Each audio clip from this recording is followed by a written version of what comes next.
लिओची इकडे मज्जा तर पहा. पण त्याआधी हाय हॅलो गुड मॉर्निंग. आणि सकाळी मी इकडे पीठ मळून घेतलं आणि पोळ्या लाटून घेतल्या. त्यानंतर लिओची आंघोळ वगैरे पण आवरून झाली. तो जेवण करून बसलेला आणि मी इकडे मस्त जेवण करत होती, भाजी आणि पोळी. नंतर लिओला झोपवलं आणि मी पण त्यानंतर थोडासा आराम केला. लिओ उठला आणि त्याला ना लगेचच लावलेलं जे दार असतं ते काढायचं असतं, त्याला उजेड हवा आहे घरामध्ये. त्यानंतर मी इकडे माझं पिंपल बघत होती, तर त्याला वाटतं की मी काय करते म्हणून तो पण त्याचं नोज दाखवतो आहे सारखं. बोटाने नोज करून दाखवत होता.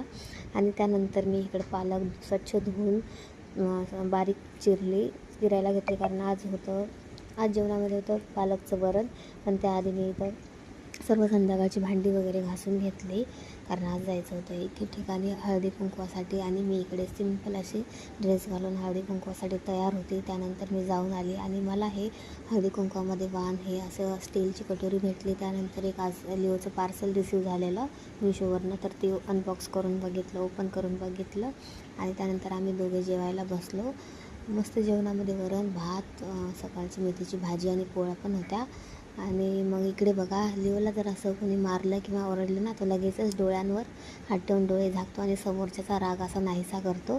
त्यानंतर मग आम्ही तिघेजणं गेलो होतो थोडंसं मार्केटला बाहेर, आणि भाजी वगैरे आणायची होती. मग लिओ इकडे बसलेला आणि रात्री 11 साडे 11 वाजता या दोघांचं असं काहीतरी चालू होतं खेळणं.